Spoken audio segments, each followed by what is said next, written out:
নমস্কার বন্ধুরা, আজকের আমি এই যে বড় সাইজের একটা মাছ নিয়ে এসে এটারে তেল জাল বানাবো। তো এর গায়ে আছে নাল নাল, ডুমুরির পাতা দিয়ে এই নালটা উঠিয়ে নেব।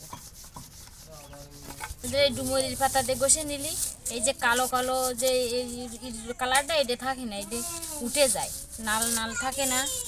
এই ডুমুরির পাতা দিয়ে ফাঙ্গাস মাছটা কোটার আগে এরকম করে ঘষে ঘষে ঘষে নেবে না, দেখুন উপরের যে ইটা ময়লাটা সেইটা উঠে যায়। এই দেখেন ডুমুরির পাতার সাথে যে ময়লা পাঙাশ মাছের গায়ে যে খায় সেইটা উঠে আসে।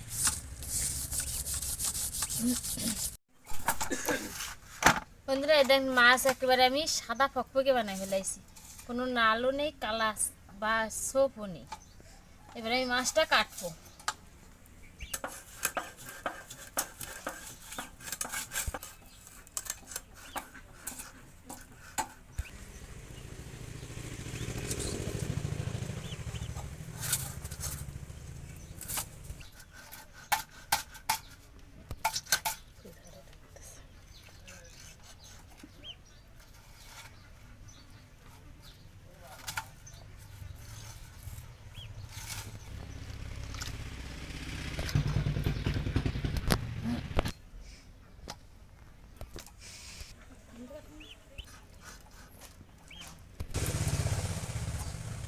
এই দেখুন মাছটা বড়, এই দেন পিসগুলো, সবগুলো পিস কেটে নেবো। এই যে আমার মাছগুলো কাটা হয়ে গেছে, এই দেখেন পিসগুলো কত বড় বড় হয়েছে। এবারে মাছগুলো আমি ধুয়ে নিয়ে আসবো। মাছটা আমি গরম জল দিয়ে ধুয়ে নেবো।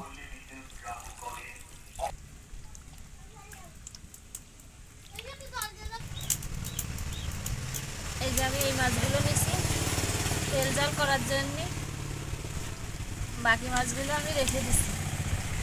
এবারে এইগুলো আমার ধোয়া হয়ে গেছে, এবারে উঠে নেবো।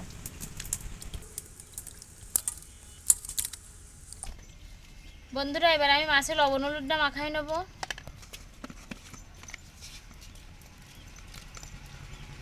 পরিমাণ মতো লবণটা দিয়ে দিছি, এবারে হলুদটা দিয়ে দেবো। নেড়ে ছেড়ে ভালো করে লবণ আর হলুদটা মাছের সাথে মিশিয়ে দেবো।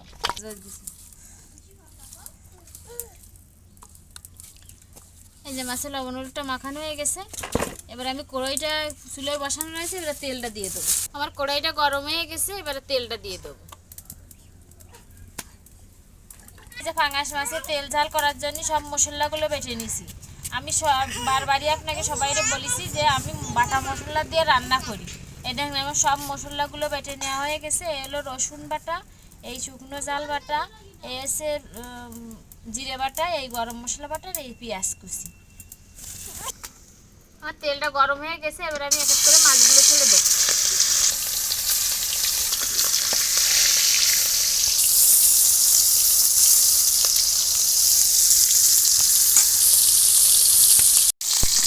আমার মাছগুলো ওই ঝাল ভাজা হয়ে গেছে, আমি এটা ছালটা দেবো। আর বাঙালি মাছ ভাজতে গেলে বেশি তেল লাগে না, দেখেন আমি অল্প একটু তেল দিচ্ছি, তা কতটা তেল হয়ে গেছে। এই মাছ ভাজতে গেলে একটা সুবিধে আছে, অল্প তেল দিলেই রান্না হয়ে যায়, রান্না করতেও ভালো হয়ে যায়, খাতেও আরও ভালো, কারণ কাটাকুটি কিছু নেই। আমার মাছগুলো ভাজা হয়ে গেছে, এবার এই মাছগুলো উঠে নেবো।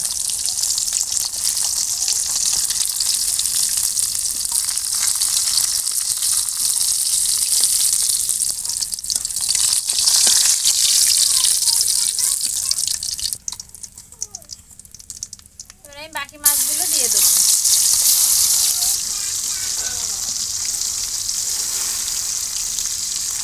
এই যে আমার বাকি মাছগুলো দেওয়া হয়ে গেছে, এবারে আমি আগের মাছের মতো এই বাকি মাছগুলো আমি ভেজে নেবো। বন্ধুরা এই যে আমার বাকি মাছগুলো ভাজা হয়ে গেছে, আমি এগুলো উঠাই নেবো।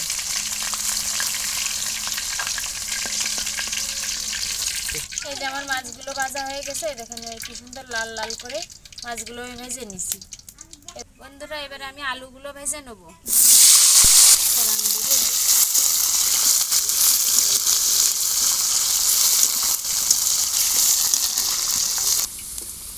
আলুগুলো ভাজা হয়ে গেছে, এই দেখেন হালকা লাল লাল করেছি, এই যে গলেও গেছে, আমরা আলু ভাজতে হয়েছি। এবার আলুগুলো আমি মাছের সাথে উঠিয়ে নেব।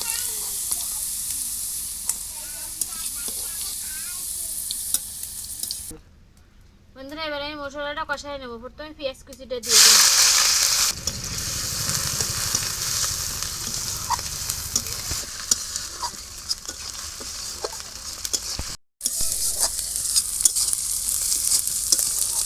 বন্ধুরা আমার পেঁয়াজটা হালকা ভাজা ভাজা হয়ে গেছে, এবার আমি রসুন বাটাটা দিয়ে দেবো।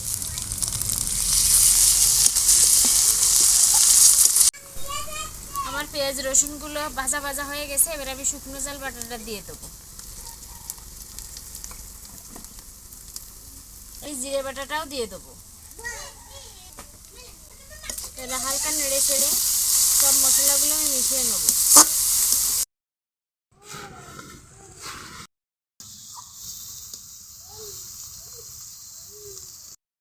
আমি টমেটো কুচিগুলো দিয়ে দিলাম, পরিমাণ মতো লবণ দিয়ে দিলাম, পরিমাণ মতো হলুদটাও দিয়ে দিলাম। মশলাটা একটু পুড়ে না যায় সামান্য একটু জল দিয়ে দেবো। এবার আমি নেড়ে ছেড়ে সব মশলাগুলো মিশিয়ে নেব।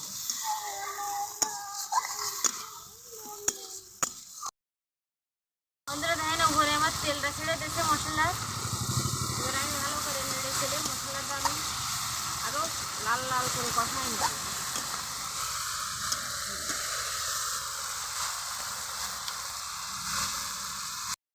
এখানে আমার মশলাটা কি সুন্দর কষানো হয়ে গেছে, এবারে ভাজা ভাজা হয়ে গেছে। এবার আমি মাছ আর আলুগুলো দিয়ে দেবো। একটু নেড়ে ছেড়ে আমি জলটা দিয়ে দেবো।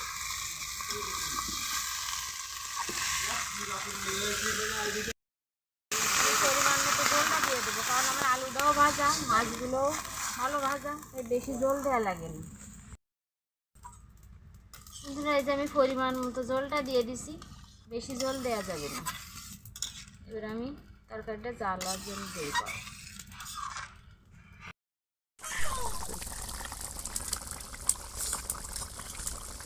এই যে আমার তেল ঝালের ঝোলটা ফুটে উঠেছে, এবার আমি একটু নেড়ে ছেড়ে দেবো।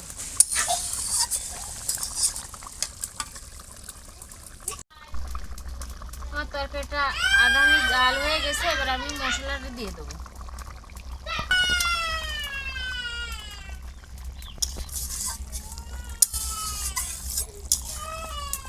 গরম মশলা বাটাটার দিকে তরকারিতে একটা অন্যরকম স্বাদ হয়। কেউ কেউ গোটা মশলা খায়, গোটা মশলায় তেমন স্বাদ আসে না, কিন্তু মশলা বাটিয়ে দিলে ভালো স্বাদ আসে, ঘ্রাণটাও ভালো আসে। বন্ধুরা এই যে আমার তরকারিটা নামানো হয়ে গেছে, এ দেখেন কি সুন্দর হয়েছে তরকারিটা। এরকম করে তেল জাল আপনারা বাড়িতে বানাই খাবেন। আমার ভিডিওটা দেখে যদি আপনাদের ভালো লাগে অবশ্যই লাইক কমেন্ট শেয়ার করে পাশে থাকবেন। সবাইকে ধন্যবাদ।